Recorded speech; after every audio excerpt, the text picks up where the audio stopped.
Selamat datang di Pojok Santai, channel khusus yang membahas komik dan novel dengan cara asyik. Kejahilan Wiro kepada Nilam Suri bisa membahayakan mereka berdua. Bisakah mereka selamat dari serangan buaya sungai? Yuk langsung saja disimak video kali ini.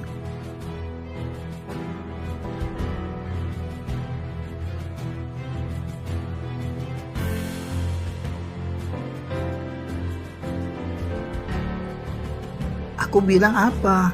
Celaka. Saudari, larilah.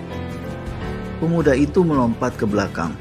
Sementara itu, kedua ekor buaya dengan cepat meluncur menyerang Nilam Suri. Gadis itu cabut pedangnya. Sekali menebas, untunglah sebagian dari mulut buaya yang hendak menerkamnya. Binatang ini menggelepar-gelepar di pasir.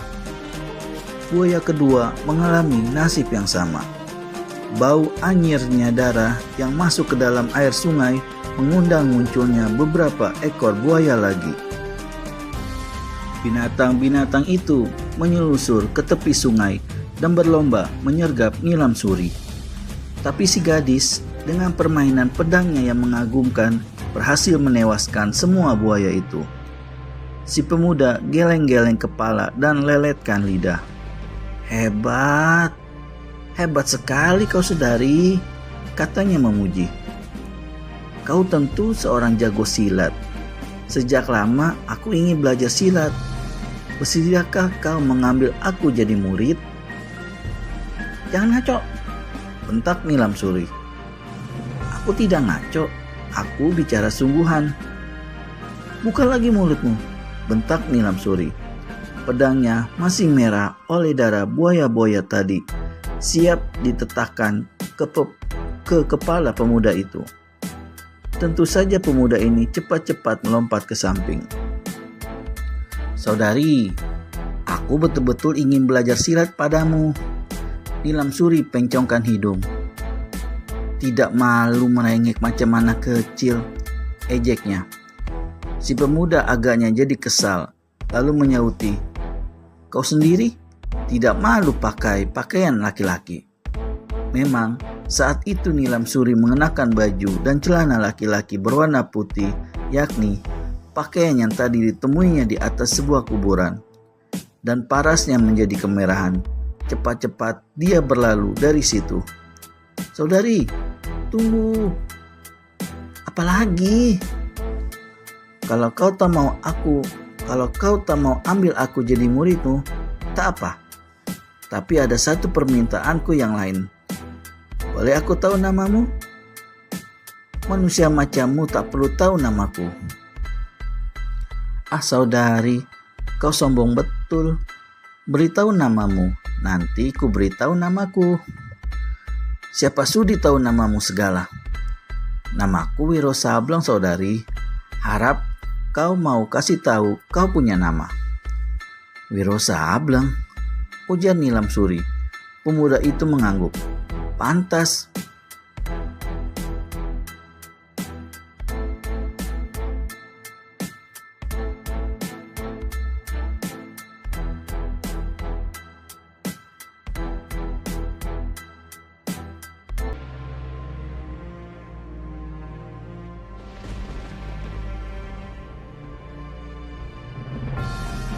Kata Nilam Suri pula.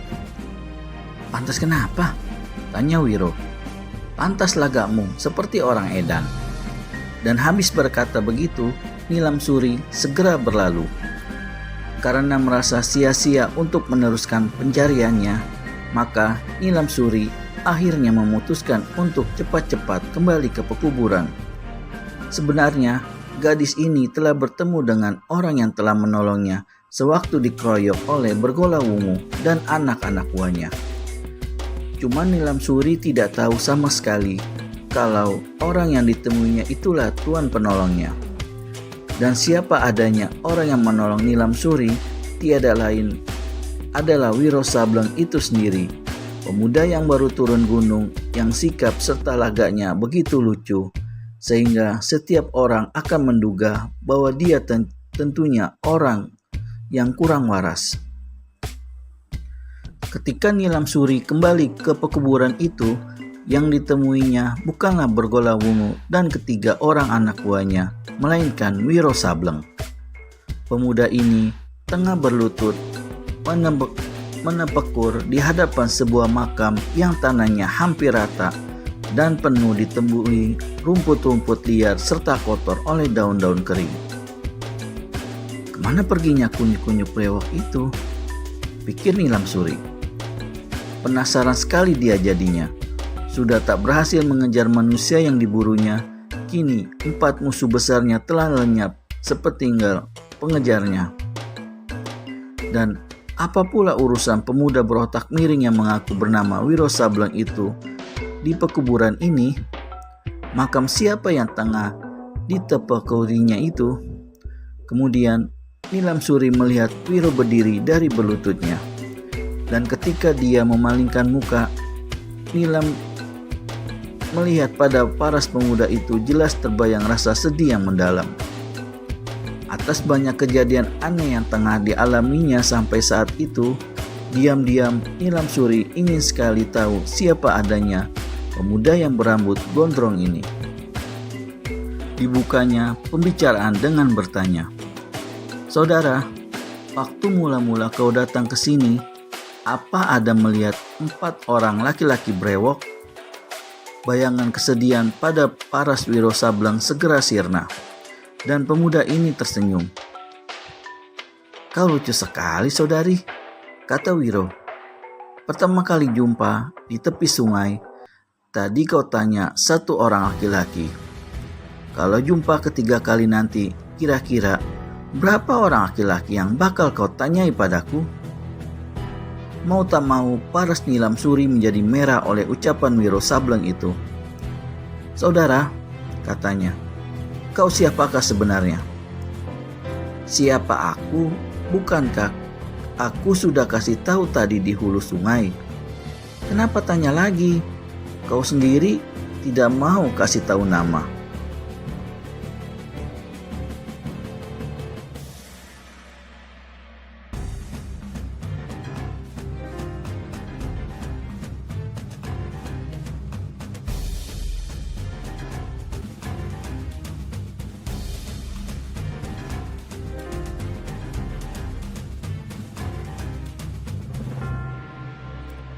Nilam Suri terdiam, kemudian diputarnya pembicaraan dengan bertanya, "Makam siapa itu?" "Kau bisa baca sendiri pada batu nisan," jawabnya.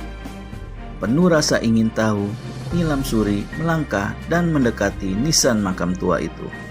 Nisan itu terbuat dari batu. Barisan kalimat yang terukir pada batu yang sudah retak-retak itu tak jelas lagi. Tapi Nilam Suri masih bisa membacanya. Dan pada batu nisan itu tertulis, "Di sini telah dimakamkan Suci Bantari." Melihat Wiro yang masih muda, Nilam Suri tahu kalau orang yang bernama Suci Bantari itu bukanlah istri Wiro Sableng. "Ibumu?" tanyanya. Pemuda itu mengangguk perlahan. Dia teringat pada keterangan Eyang Sinto Gendeng ketika dia masih digembleng di puncak Gunung Gede dulu. Menurut perempuan sakti itu, dia telah dipelihara sejak masih orok.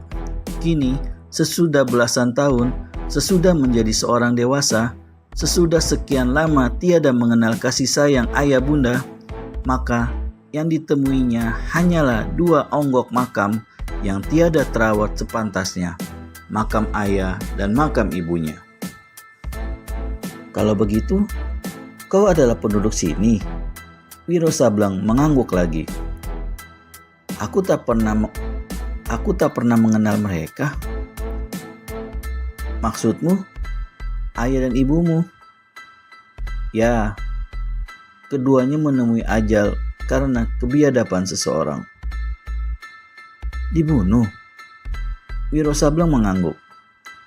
Matanya yang biasanya bersinar lucu itu kini kelihatan kuyu, dan kedua matanya itu memandang pada bangkai kuda yang lehernya hampir punting terbabat pedang Nilam Suri sewaktu terjadi pertempuran antara gadis itu dengan Bergolawungu dan anak-anak buahnya.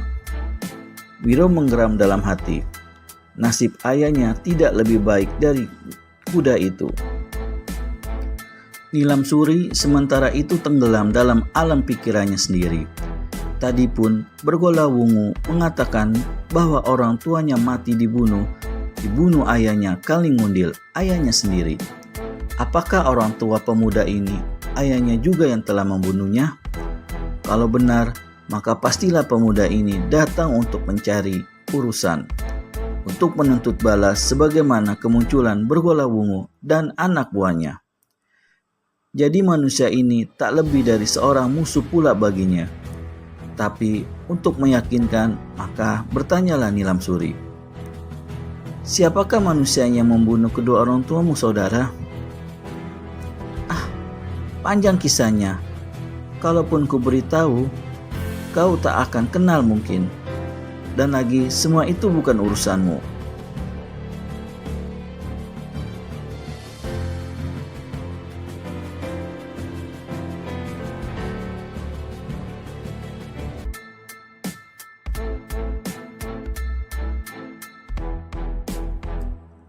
Apakah penjahat itu bernama Kalingundil? Memancing Nilam Suri dengan hati berdebar. Dadanya lega ketika dilihatnya Wiro Sableng menggeleng. Kau sendiri? Perlu apa datang ke pekuburan ini? Bertanya Wiro. Sama dengan kau, untuk menyambangi makam ibuku. Dan Nilam Suri menceritakan apa yang telah terjadi dengan dirinya ketika dia tengah mencabuti rumput-rumput di makam ibunya. Tapi tidak diterangkannya mengapa sampai Bergolawungu hendak merusak kehormatannya dan hendak menghabisinya. Sungguh aneh cerita tentang manusia yang telah menolongmu itu, saudari, kata Wiro Sableng pula dengan menahan rasa gelinya. Pastilah dia seorang manusia sakti luar biasa. Mungkin juga dia seorang malaikat. Nilam Suri hanya termangu. Tapi diam-diam matanya melirik pada Wiro Sableng. Kalau tadi memang dia kagum akan paras pemuda yang keren ini, tapi karena bicaranya usil serta lucu tapi kurang ajar itu, maka kini bicara secara baik-baik. Nyatanya pemuda itu bukanlah seorang yang kurang ingatan. Kalau sekiranya kau menemui penjahat yang menghabiskan orang tuamu itu, bertanya Nilam Suri, apakah kau juga akan menghabisinya? Wiro Sableng tertawa. Itu tak perlu mesti dijelaskan lagi, saudari, sahutnya. Nilam Suri ingat pada nasib buruknya yang tadi hendak menimpanya. Lalu berkatalah perempuan ini, dunia ini penuh dengan ketidakadilan. Ketidakadilan macam mana maksudmu, saudari? Tanya Wiro Sableng pula. Nilam Suri hendak membuka mulutnya, tapi cepat-cepat mulut itu dikatupannya kembali. Hampir saja terluncur rahasia mengapa Bergolawungu hendak menghabisinya. Gadis ini kemudian hanya gelengkan kepala. Nanti kau bakal mengalami sendiri mungkin, katanya. Sekurang-kurangnya melihat dengan nyata ketidakadilan berlangsung di depan matamu. Wiro Sableng tertawa. Kenapa kau tertawa? Tanya Nilam Suri karena merasa diejek. Berapa umurmu, saudari? Dalam hatinya, gadis itu berpikir si pemuda hendak mulai lagi dengan keusilannya. Wiro masih juga tertawa, lalu berkata, kau masih sangat muda, tapi bicaramu sudah seperti orang tua.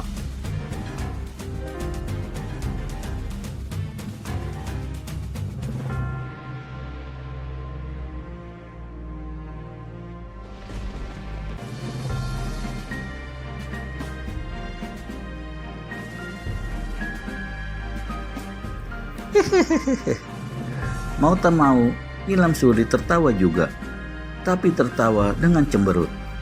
Diam-diam hatinya yang tadi tertarik kini semakin senang pada pemuda itu. Tiba-tiba kedua orang itu saling pandang. Di kejauhan terdengar derap suara kaki kuda. "Ah, hanya suara kaki-kaki kuda. Kenapa terkejut?" tanya Wiro Sableng meskipun hatinya sendiri terasa tidak enak. "Mungkin sekali itu adalah manusia-manusia jelek yang tadi mengeroyokku," kata Nilam Suri. "Kalau begitu, mari cepat-cepat menyingkir." Si gadis 16 tahun gelengkan kepala. "Lebih baik mati daripada lari." Wiro Sableng menggerendeng. "Aduh, keberanianmu tidak pakai pikiran, saudari," katanya. Wiro Sableng melompat ke muka dan menotok bahu kanan Nilam Suri. Gadis itu rebah dalam keadaan kaku, tapi sebelum jatuh ke tanah, Wiro sudah membopongnya. Segera gadis itu dilarikannya, namun kasib. 4 penunggang kuda sudah mengurungnya. Keempatnya tiada lain daripada Bergolawungu dan anak-anak buahnya. "Hahaha, rupanya ada juga culik kesiangan yang inginkan mangsa kita, kawan-kawan," kata Bergolawungu. "Tikus busuk," kata Ketut Ireng. "Turunkan gadis itu." "Masih ngusan sudah tahu perempuan," memaki Pitala Kuning, anak buah Bergolawungu yang bermata jereng. "Ayo, turunkan gadis itu cepat." Perlahan-lahan Wiro Sableng menurunkan tubuh Nilam Suri. Dipandanginya keempat manusia brewok itu seketika. "Saudara-saudara, kita tidak saling kenal satu sama lain. Mengapa bicara memaki begitu?" "Bocah geblek, terima ini," bentak Ketut Ireng, pergunakan kaki kanannya untuk menendang dada pemuda itu. Puk! Kaki kanan Ketut Ireng mendarat di dada Wiro Sableng. Tidak serambut pun tubuh pendekar dari Gunung Gede ini bergerak. Sebaliknya, dari mulut Ketut Ireng terdengar lolong kesakitan setinggi langit. "Aduh!" Tendangan yang dilancarkan Ketut Ireng hanya menggunakan tenaga kasar atau tenaga luar, karena dia sama sekali tidak menduga siapa adanya pemuda berambut gondrong itu. Dan akibatnya dari tendangan itu menimpa dirinya sendiri. Kaki kanannya sampai ke betis kelihatan menjadi gembung dan kehitaman. Ketut Ireng menelungkup di atas punggung kuda dan melolong kesakitan. Aduh. Kaget Bergolawungu dan 2 orang lainnya bukan olah-olah. Swep! Pemimpin 4 brewok dari Gua Sanggreng ini segera cabut golok panjangnya.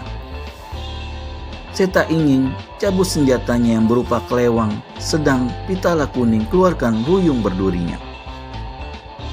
"Bocah jelek, siapa kau?" bentak Bergolawungu seraya melintangkan golok di depan dada.